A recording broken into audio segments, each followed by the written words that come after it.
Hello दोस्तों, मेरा नाम अनीता है। कॉन्स्टिस चैनल में आपका स्वागत है।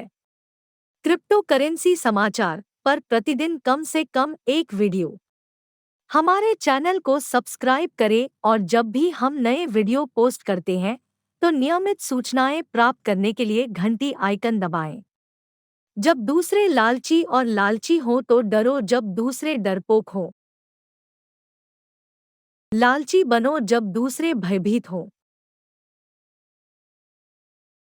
और आतंक को आपको डराने न दे। जैसा कि क्रिप्टो का पालन करने वाले अधिकांश लोगों ने शायद अब तक देखा है, बिटकॉइन दुर्घटनाग्रस्त हो गया है। अधिकांश ऑल्टकॉइन्स लगभग 50% नीचे हैं और मैंने, जैसा कि शायद बहुत से अन्य लोगों ने देखा है, पतली हवा में बहुत सारा पैसा गायब हो गया है। जैसा कि यूएसटी ने खूंटी खो दी है और लूना का चार्ट पूरी तरह से गलीचा खींचा जैसा लगता है। चार्ट को देखना निगलने के लिए एक कठिन गोली है। हालांकि अधिकांश लोग समझ में अभी घबरा रहे हैं, मैं आपको वर्तमान स्थिति पर एक मध्यस्थता दृष्टिकोण देने की कोशिश करना चाहता हूं और आपको बता दूं कि अभी भी सभी घबराहट में एक अवसर है। मैं हाल ही में बहुत सारे अवलोकन पोस्ट कर रहा हूं, लेकिन मौजूदा बाजार की स्थितियों में डर से भरा हुआ है। मैं आपको दिखाना चाहता हूं कि मैं किन सिद्धांतों को पकड़ रहा हूं जो मुझे बता रहे हैं कि सब कुछ ठीक हो जाएगा। जब दूसरे लालची और लालची हो तो डरो, जब दूसरे डरपोक हो। Warren Buffett. जैसा कि वारेन बुफे ने एक बार कहा था, जब दूसरे लालची हो और जब दूसरे भयभीत हो तो डरो।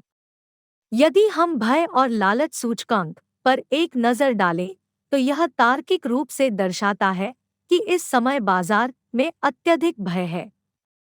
यह वह जगह है जहां आपके अगले कदम की शक्ति निहित हो सकती है। मैं इस बाजार में यह जानने के लिए काफी समय से हूं कि समय के साथ आपका सबसे बड़ा नुकसान भी फिर से हरे रंग में होगा। हालांकि यूएसटी और लूना के मामले में ऐसा नहीं हो सकता है, कौन जानता है। ऊपर दिए गए चार्ट पर एक नज़र डालें। मैं किसी भी तरह से एक वित्तीय सलाहकार नहीं हूं और आपको हमेशा अपना खुद का शोध करना चाहिए, लेकिन बिटकॉइन और इसके ऑल्टकॉइन्स 90% अधिक बार दुर्घटनाग्रस्त हो गए हैं।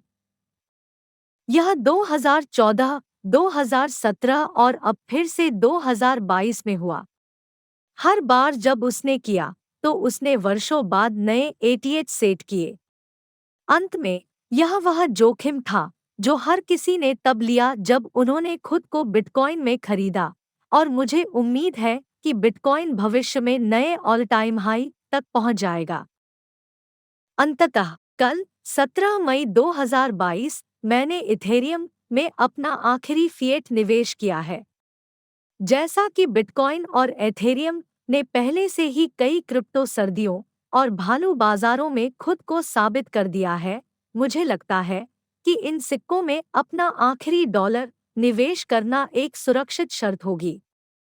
समय बताएगा कि यह कैसे समाप्त होगा, लेकिन जैसा कि मैं अभी भी उम्मीद कर रहा हूं कि एथेरियम अभी और कुछ वर्षों में 10 के तक पहुंच जाएगा, वर्तमान कीमत चोरी की तरह लगती है। अब भी विशेषज्ञ पहले से ही कह रहे हैं कि एथेरियम धीरे धीरे बिटकॉइन तक पहुंच रहा है, और जैसा कि ईटीएच प्रभुत्व धीरे धीरे चढ़ रहा है। हाँ, अब भी इस भालू बाजार के दौरान मुझे अभी भी विश्वास है कि फ्लिपिंग एक बार या दूसरी बार होगी। मैं आपका क्रिप्टो सलाहकार नहीं हूं, लेकिन मैं अभी भी आपको मौजूदा बाजार स्थितियों पर अपना दृष्टिकोण दिखाना चाहता हूं।